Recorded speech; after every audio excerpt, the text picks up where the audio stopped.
Ladies and gentlemen, we welcome you back to the Steve Malzberg Show. Fascinating conversation with John Bolton, and equally as fascinating with another good friend of mine and yours. And we welcome back General Paul E. Vallely, of course, U.S. Army retired, founder of Stand Up America, the website standupamericaus.org. Hello, General.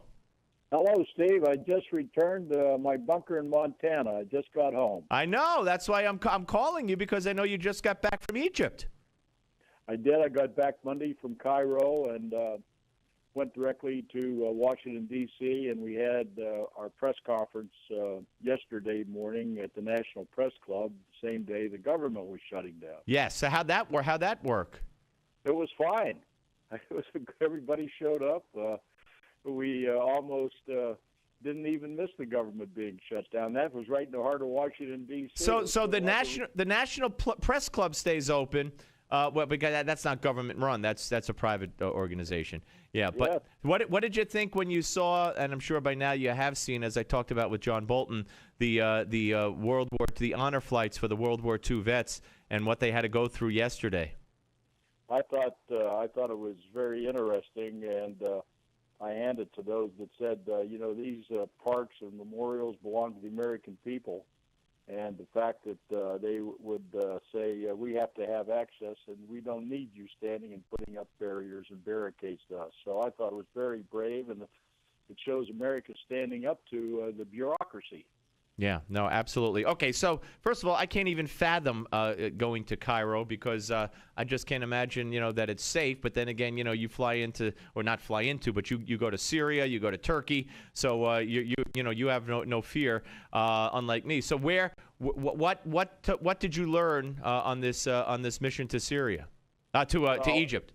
To Egypt, it was an incredible 3 days. The agenda for our private delegation was superb. We met with the Chamber of Commerce for Egypt, the senior corporate guys. We got a good understanding of the commerce situation there in the economy. We met with 20-year-olds who were part of the protest of the new government coming in and supportive of that. 30-year-olds. Had 2 hours with General Al-Sisi, a wonderful guy, and he described the whole chain of events that led to the change of government. We also led to a very distinguished gentleman who's putting their new constitution together, went over that with him. But it was a wonderful, enlightening experience to get over there, Steve, and learn the truth about what was really happening in Egypt. The bottom line is they are so upset with the American government supporting the Muslim Brotherhood and Al-Qaeda over there.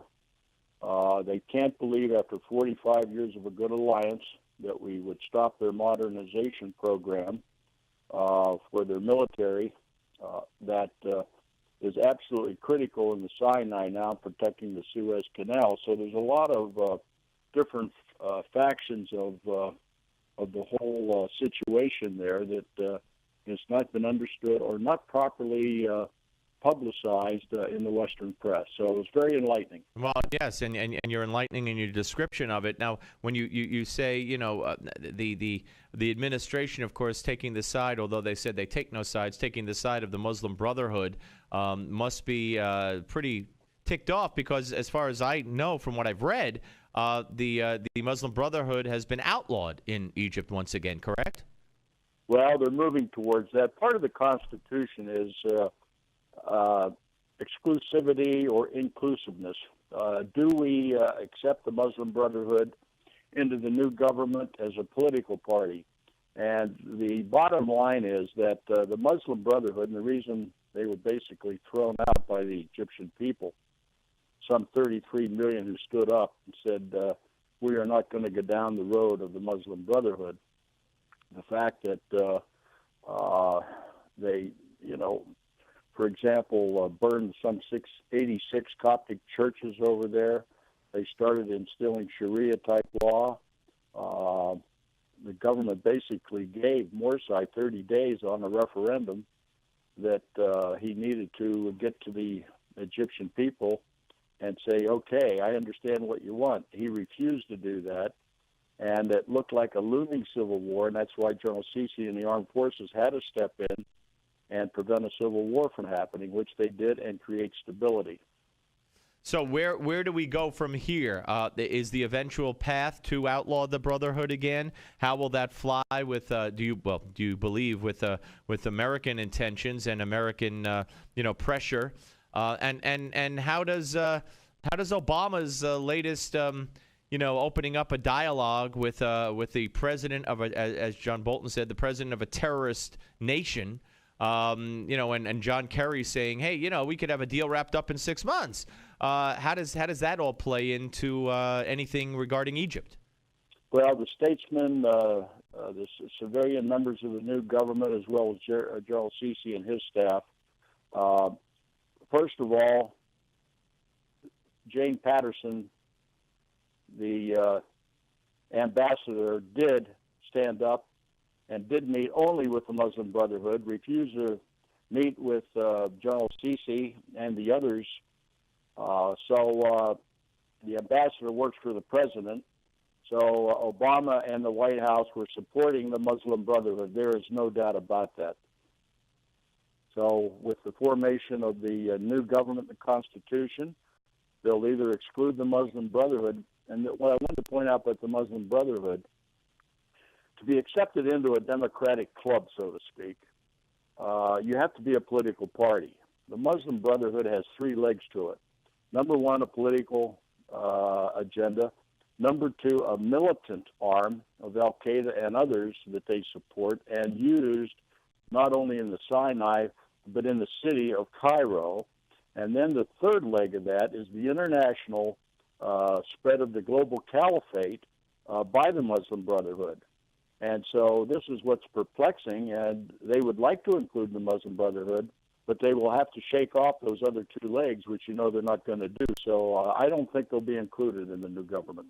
Okay, well, that's a good thing to hear. Let's shift gears to Syria just a little bit.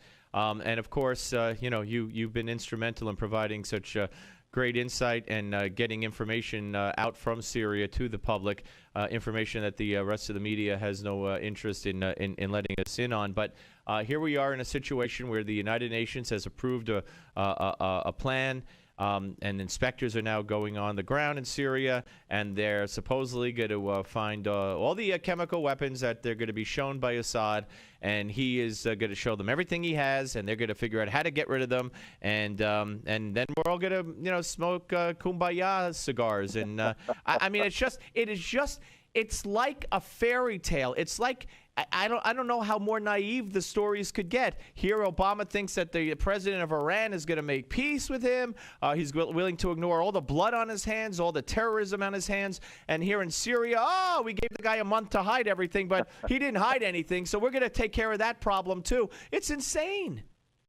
Well, I'd like to have heard what my friend John Bolton said, but I can tell you, in Egypt, when I talked to the general staff down there, that the Muslim Brotherhood shifting their operations up to Syria to a big degree, training in southern Libya, shipment of arms, shipment of Al-Qaeda up to Syria, as well as General Suleiman from the Iranian Revolutionary Guard shipping in across Iraq into Syria, now trying to strengthen the Al-Qaeda forces up there. At the same time, you have a government that is just being laughed at, not only by the Iranians, but by the Russians. They are playing us like a fiddle, and guess who's winning? Yeah, well, so, like you said, it's just an illusion to think that the Iranians and Assad and the Russians are going to lie down on this. They'll manipulate, they'll do what they intended to do, and that's to keep Assad in power now. He's killed over 100,000 of his own people. Yeah, no doubt about that. General, as always, a great pleasure. Folks, check out the website for Stand Up America, standupamericaus.org. General Paulie Vallely, and always a pleasure, my friend. Thank you, Steve. Thank you. All right, folks, just crazy times, and we'll have to see how all that shakes out. Okay, the president has given an interview to CNBC. And among other things, he's talking about how he's bent over backwards. Since I become president, I bent over backwards to talk to John Boehner and the Republicans. Really? That's amazing. Well, they're going to meet face-to-face in about 48 minutes from now, although the president tells CNBC, as Jay Carney told the World earlier today, that there's no negotiation to be had. If the Congress, if Boehner puts a clean CR, continuing resolution, for a vote and it passes, then they'll talk to John Boehner. But nothing. It's going to be nothing. This president will not budge. This president will not negotiate. David Gergen yesterday said the president has to sit down and talk. I mean, people even on the left are saying, what's wrong with this man? Why will he not talk? How does he feel that he doesn't have to negotiate when he himself voted against raising the debt ceiling? He voted as a senator against raising the debt ceiling. And now he himself says when it comes to the debt ceiling, you can't vote against raising the debt ceiling. Yeah, that's automatic. It's your job. You got to do it. He voted against it. See, nothing applies to him. Every president preceding him during all the other shutdowns has negotiated. They've even negotiated with their own party. Jimmy Carter, when it was Robert Byrd in the Senate and Tip O'Neill in the House, he negotiated with them. They closed down the government several times under Jimmy Carter. Ronald Reagan negotiated. Bill Clinton negotiated. But this guy, well, I don't want anything, so why should I negotiate? The rules don't apply to him. The Constitution doesn't apply to him. It's a very serious state of affairs we have here, folks. Look beneath the surface. Scratch it. Well, don't scratch it. Scratch it and keep scratching it. Dig. Don't scratch the surface. Dig beneath the surface. That's what I'm trying to say. All right, folks, we're going to come back. Some very interesting sound for you to hear right here. Get it? H-E-A-R. Right. H-E-R-E. I like to play those little games. Shows that I'm well educated. Here on the Steve Ball. Oh, by the way, 855-777-9660. On day 2 of my antibiotic regimen. On the Steve Malzberg Show, Newsmax TV and radio.